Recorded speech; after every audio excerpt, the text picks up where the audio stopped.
Alright guys, finally the next Batman game has officially been revealed after months and months of teasing. Oh, just one thing, Batman is dead and his family has taken over as the superheroes to save Gotham City.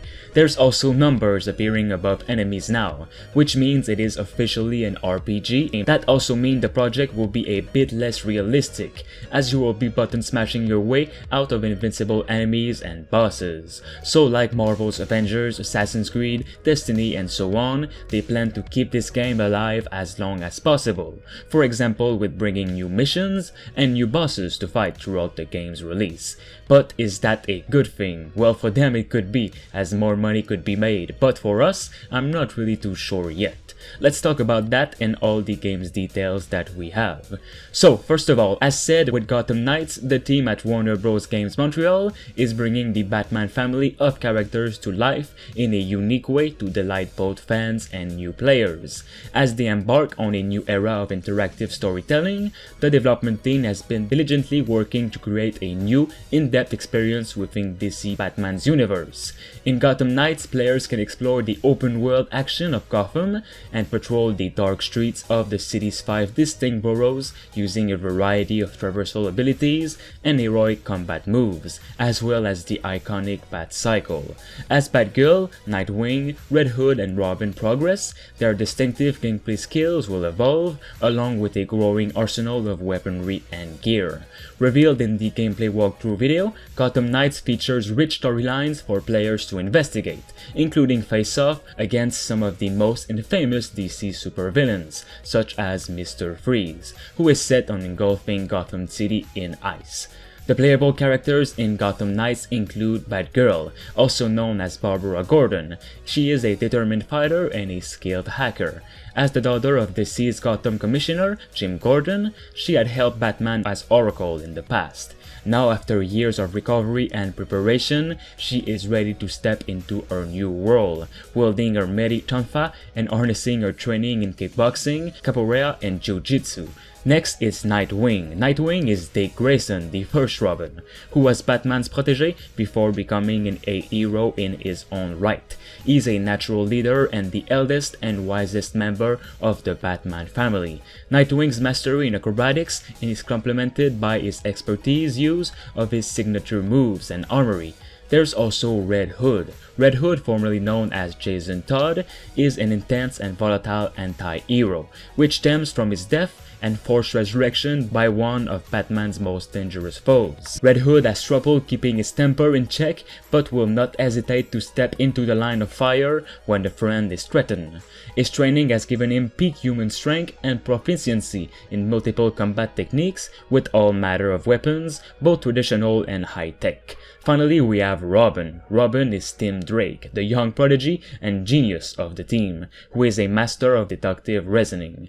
As a true believer in Batman's mission, he is motivated by the conviction that Gotham City needs protecting and hopes to be the type of hero Batman personified. He is an expert fighter, armed with his collapsible quarterstaff and skilled in a variety of stealth techniques. Robin also possesses a background in combined psychological warfare and behavioral sciences.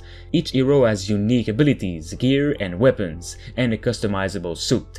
Batgirl wields her Medi Tonfa, Nightwing uses his signature dual Eskrima sticks, Red Hood has trained to reach peak human strength, and Robin is expertly skilled with his collapsible quarterstaff. So online you can team up with 2 players. Gotham Knights is available solo or team up with a friend and combine strengths to protect Gotham City in 2-player online co-op. Now, what do I think of this Gotham Knights game? Well, the graphics look absolutely amazing. Everything from the glowing streets, the snow, the lightning, the environments and so on feel real, and the open world itself is alive, with civilians walking around, people driving cars and so on. Finally, we have a Gotham City that is alive compared to the Batman Arkham games.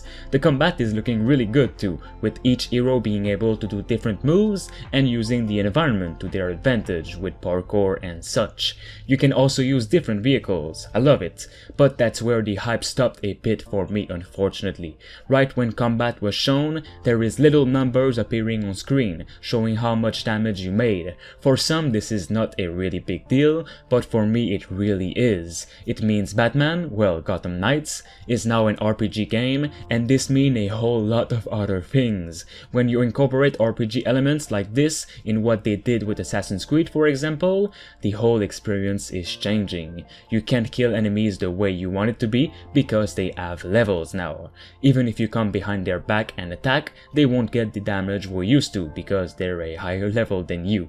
That means there will be zones with higher levels than others. Your character will also have to go up in levels, thus the game becomes a less realistic Batman game than previous ones.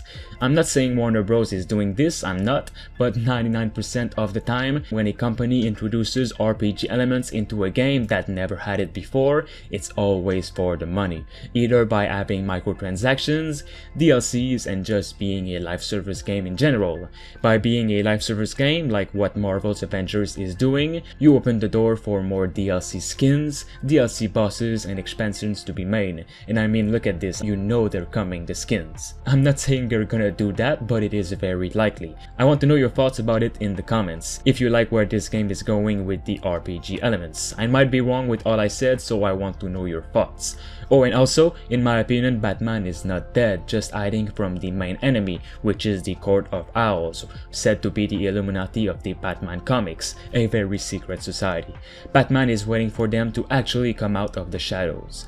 According to the official details released so far for the game, which is set to be released in 2021 for PS4, PS5, Xbox Series X, Xbox One and PC, Gotham Knights will allow for up to 2 players to play together online cooperatively, in addition to experiencing Gotham Knights as a single-player game. There's no indication there will be local co-op, nor more than 2 players able to play cooperatively at this time. Gotham Knights won't hit consoles and PC until 2021, so there's still plenty of time to have more info on the game. For now, I do think the game is looking great, even with the RPG elements that I do not necessarily like, but it is not a game I will be getting on day one as of now. It just seems like this genre is all over the place, every game is using it right now, and most of the companies use it for the wrong reasons. RPG is an amazing opportunity to introduce new equipments, enemies, skins, and so on, but with that comes greed, because you can charge the players for those equipments. It's just all over the place, and it's easy to see they could be doing this. Alright guys, make sure you drop a like on this video for more gaming news and subscribe to stay tuned.